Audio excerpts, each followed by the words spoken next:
Hello everyone, how is everybody? Well, this is what we're going to do. This is a disconnect that I want to put on this thing. And we're also going to talk about these cameras. The T186 camera. The T186 camera is, well, kind of a strange little fellow.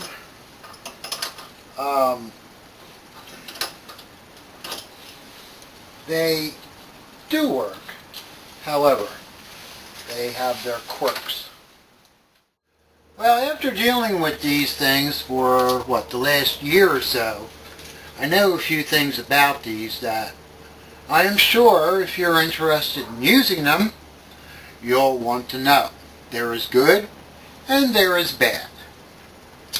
Now, first thing you got to know is when you purchase these cameras, they're just called the T186, right? Well, there's also submodels. The submodels come in various different boxes and different numbers. This number here is the submodel.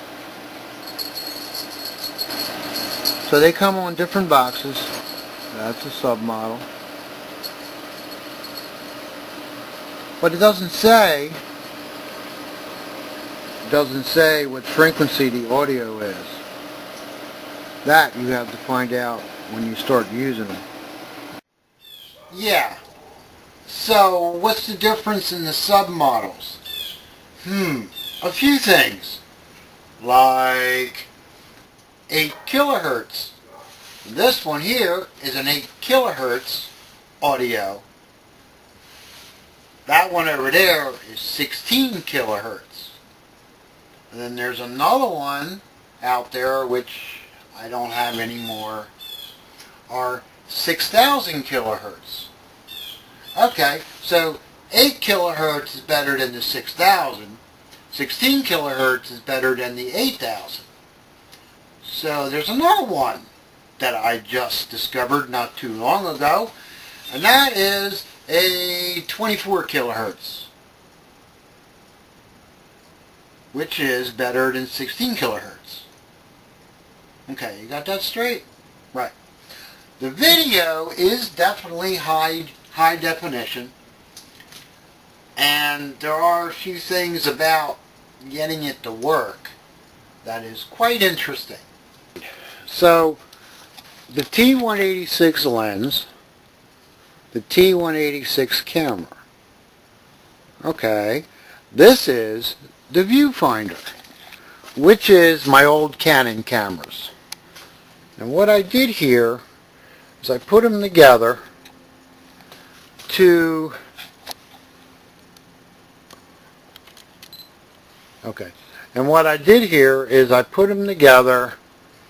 make a viewfinder for the T186. And these are the batteries. I call it take 1 and take 2. Each battery is good for about 3 hours. Now, the T186 is not really good for a length of time. And if you put they're supposed to take a 32 gigahertz, okay? A 32 gig SD card. Okay. So what if you kick it up to 62? Nah, it won't handle it. Oh, no, it won't handle the bigger ones. Just 32. So that means that when I use these and I go past 3 hours or so, I have to change them, which really isn't that big of a deal. But anyway, this is the way I did it here, and it works pretty well. The 8 kilohertz cameras, which is that one there, I use them for ambient video. So as I'm recording with that one, I'm recording with this one. Now, I'm showing you this old car. Okay, this is my old car. And I do YouTube videos. I do YouTube videos with my old car.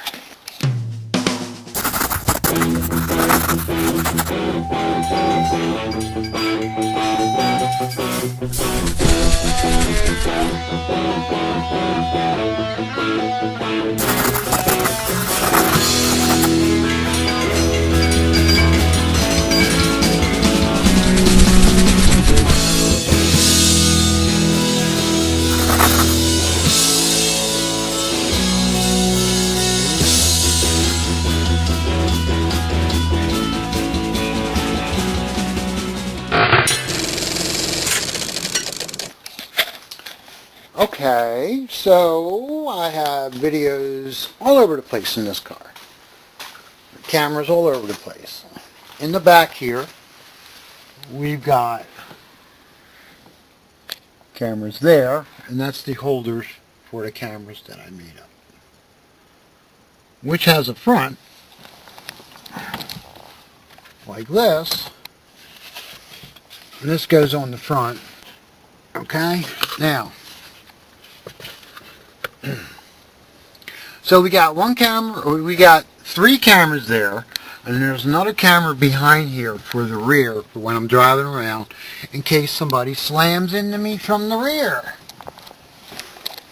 And then we got the powerhouse. Okay, so I got that going to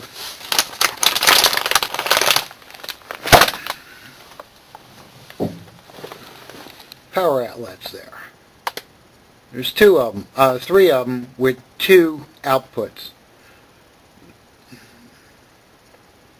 Okay, so we got the 5 there. Then we got another one there. We also have one under the hood. Now I have this covered because my cameras are hidden. And when I turn them on,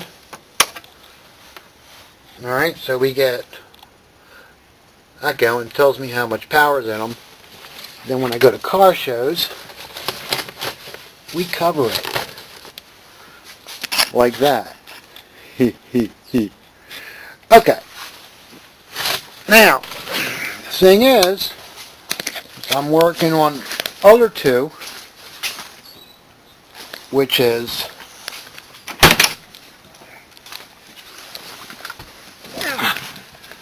one there. There's the lens, and that hits the passenger side. I'm working on that one, which hits the driver's side. Okay, I ran these down in there. Now the cool thing about all these cameras is you don't need the stupid remote. The stupid remotes. This is the remote that you get with it. This is the same remote as this, but I modified it. Why did I use aluminum foil around it? To cut down on the signal. Why? Because I have several cameras. Now remember, the ones in the car automatically record. And yes, if you use the remote on those cameras, they will control it. So that means when I put up the ambient ones, or the one I have in my pocket, I have to walk away probably about 100 feet or so. Start it, bring it back, and put it in place. Now, the thing is that this camera here, the one that I'm recording with right now, I started, I ran it, and I used this remote. I could use this one, but I didn't want to start that one. This close, I never tried it, so we're going to try it. Now this is the SD card. This is the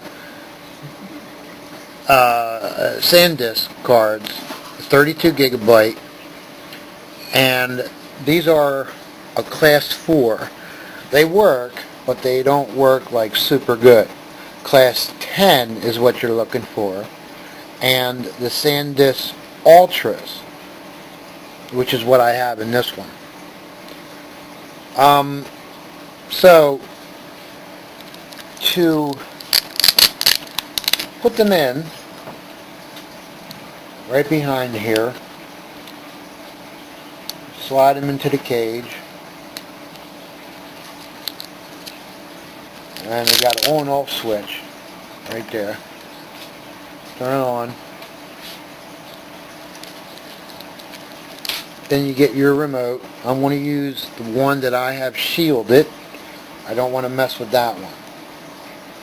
The black wire coming out of the side is the antenna, and of course if you cut that wire, make it smaller, you could have more in proximity, plus also if you cover it with this.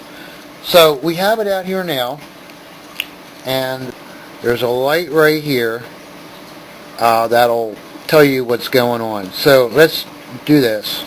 We're going to do the A button, and that would be, of course, that button that says A. Okay, so now it's on standby. With a bright light there, it's standby, ready to go, what you want to pick. If you press B, you're going to do 720. If you press C, you're going to do motion and the bigger ones. And D is motion in the bigger ones. And it's also format, which I really have a hard time getting working. So I just use the computer. Now it says in the Chinese manual not to use the computer because the computer will make it very slower. Well, no, that's not true. It will make it slower at FAT16, which I'm not able to do because that's basically in DOS. So you don't want to do it in NTFS because it won't do that either. So it's got to be FAT32. Okay. Now it'll shut down when it's too long. I think after a minute. But if you press your B, which is 720. There, now it's recording. There you go. And now it's back on standby again and waiting. And that's really it if you want to use these stupid remotes. I hate these damn things. Why couldn't they put a button here or there or something like that? But they had to use the remotes. The good thing is when you have the USB in there, off the battery, it'll start recording. Okay? So, anyway, this is my little setup. Now, the other thing about these cameras is that the 8 kilohertz, to get it to sound good enough to use in your videos for 16 kilohertz or higher, is you have to bring it into a sound working program. Now, I use SoundForge XP, which is the Sonic version and not the Sony version.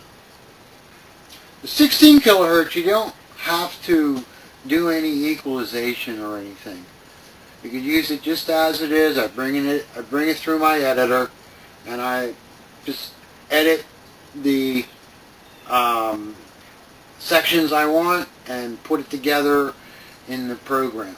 Just edit the sections I want and put it together in the program.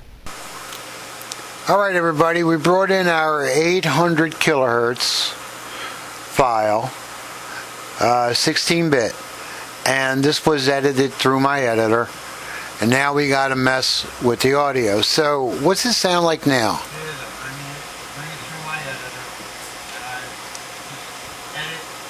Alright, that's even before playing with it. So we're going to do the DC offset. We're going to get rid of that. And if you noticed here on the VU line that the offset has disappeared, and we're right on to the infinity, which is 0. Then what we're going to do is an EQ. Alright, if you notice there, the 4 and 8 and 16K are grayed out, and that's because it's 8,000 kilohertz. Alright, so we got an even line up there. Let's do a EQ. And then we're going to do a volume. And we're going to do another volume by the keyboard. I'm going to bring it up a little bit. Now, how's it sound? I bring it through my editor, and I just edit the... Okay, that's better. So how about if we do another EQ? How's that sound? I bring it through my editor. That's a little better. Just edit the... Okay, how about volume? We bring up the volume. Alright, we'll give that a shot. I bring it through my editor, and I just edit the... Better. But not as good as the 16 kilohertz from the other camera. So that is why I use the 8,000 kilohertz cameras as ambient video, which is usually like just people walking by.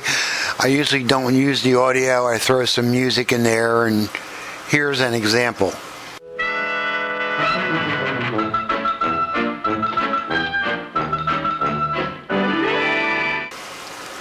Okay, so then what we need to do is resample. So we need to change that 800 kilohertz to 16. Alright, now, how's it sound? I bring it through my editor, and I just edit... About the same, it's just resampled. Sections like... Which makes it better because 16 kilohertz is already matching all the other ones. So if you have any others, 23, 28, you can match them up, which sounds better, so you don't have the whole mix of sampling. Now, the other thing about these here is the batteries. There's little batteries. Well, charging them up on the T186 is a real pain in the ass. So what I did was I went online, went on eBay, and I searched out and I found these USB supported chargers for alkaline battery. Okay, well they were cheap enough, so I tried them. Alright, this is my little power supply battery charging configuration. We have two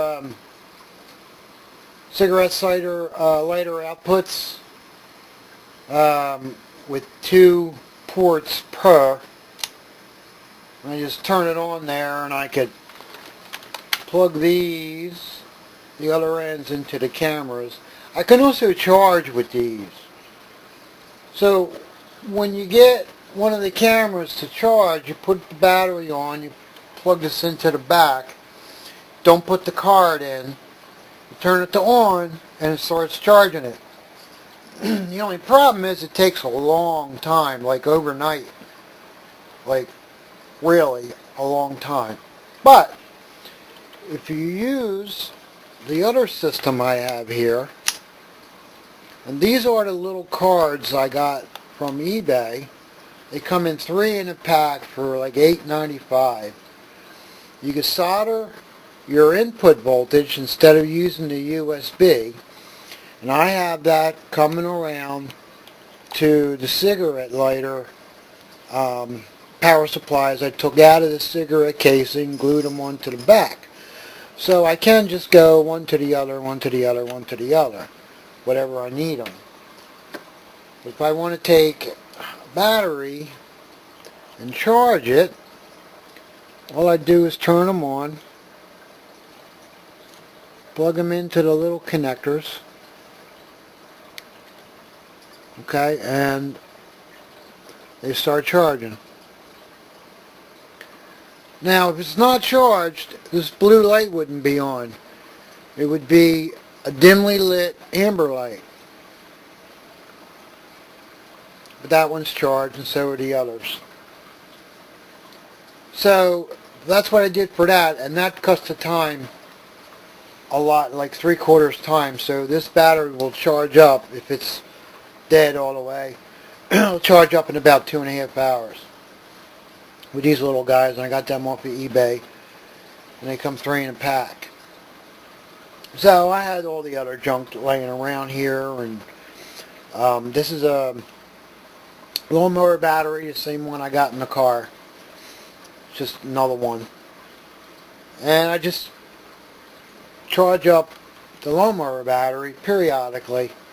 It'll go till it's like 10 volts and just keep charging because it's 5 out of there. If it goes below 5, of course, it won't work. So that's how I overcome that problem, since I have so many to do. And when I was doing the fall car show over in Wildwood, I was able to charge them all up in like a night, which that means that I was ready for the next day. So if you want to go that route, you can. If not, you could charge them by the camera, but the camera takes a long time, especially if you have multiples. So if you purchase these cameras, you're not going to ask, we're not going to say what submodel are they, because they don't know. They all don't know, and they all really don't care, because I think there's like 3 or 4 different versions of them. The other thing too with these cameras is you have to use like a 10 speed. So I use several actually. The ScanDisk, they're a 4 that I use, but there's a little bit of problems with them. So I also use the 10 speed SanDisk Ultras, and they go for about $13 a piece.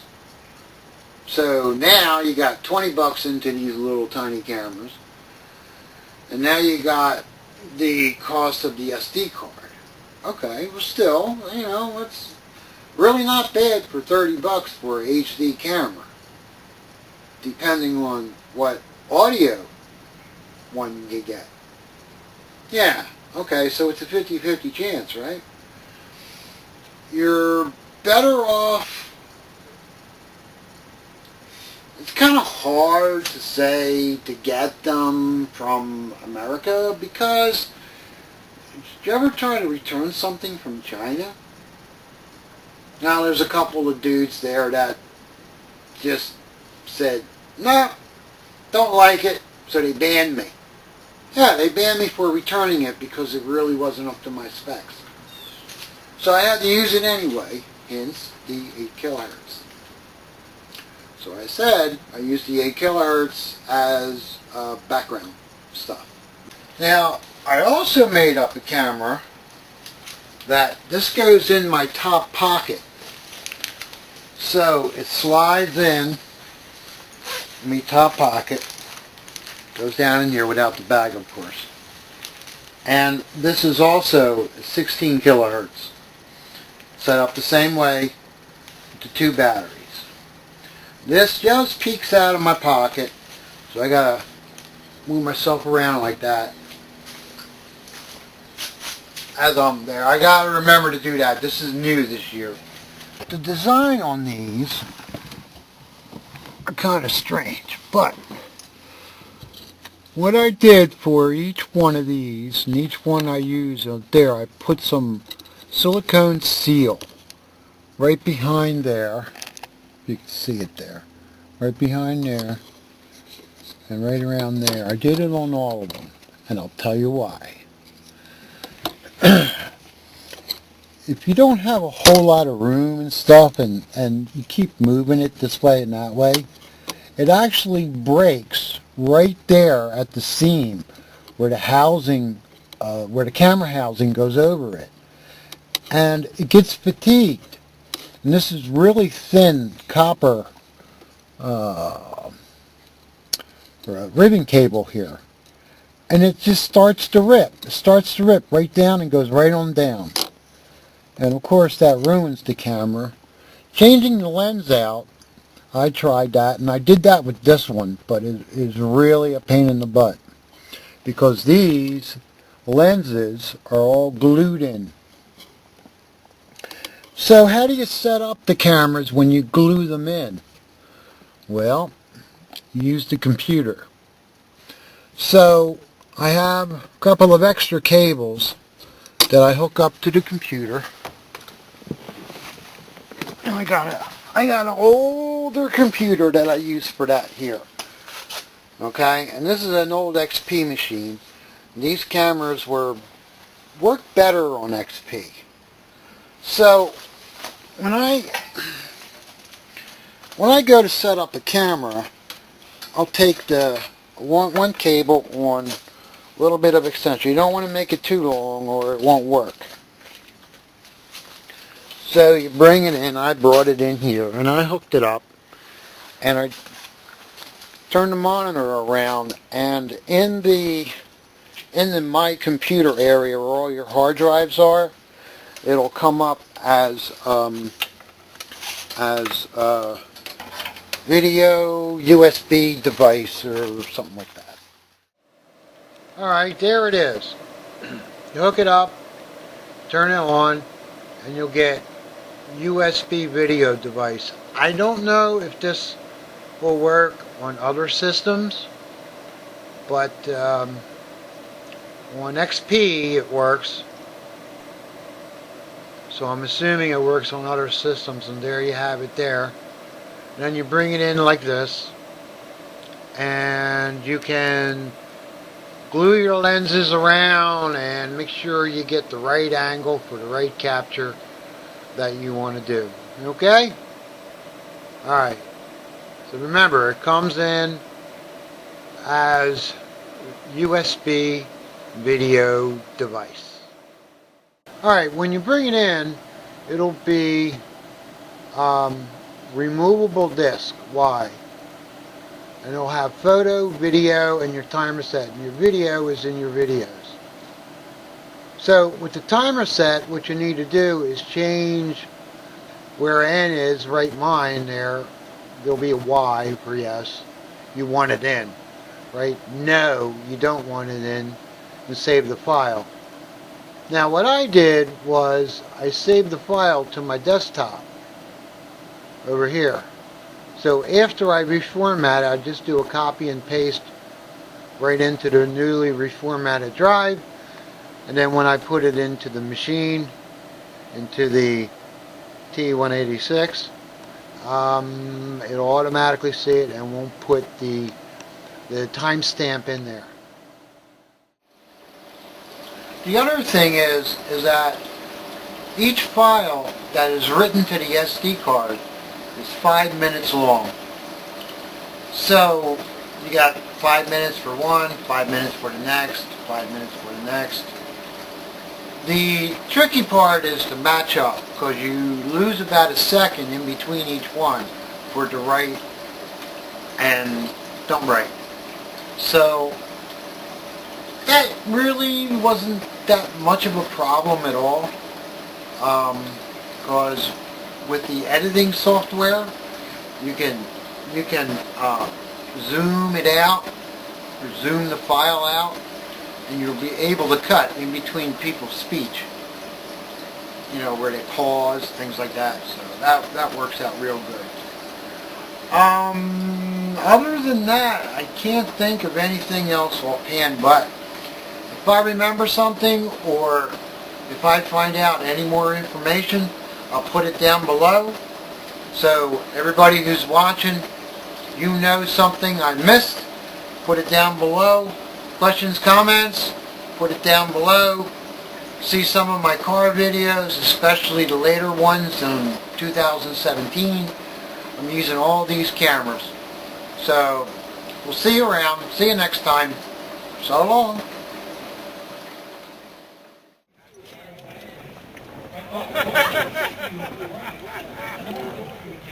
Big doobie. Look at the guy in the car, he looks great. Is that for sale? Why, you want oregano to put on your pizza? You and Crystal would have a field day package this mile.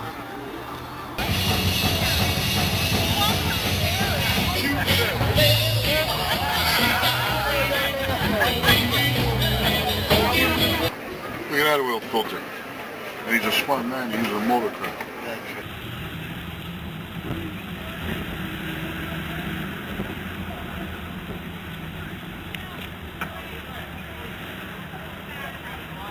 Straight down.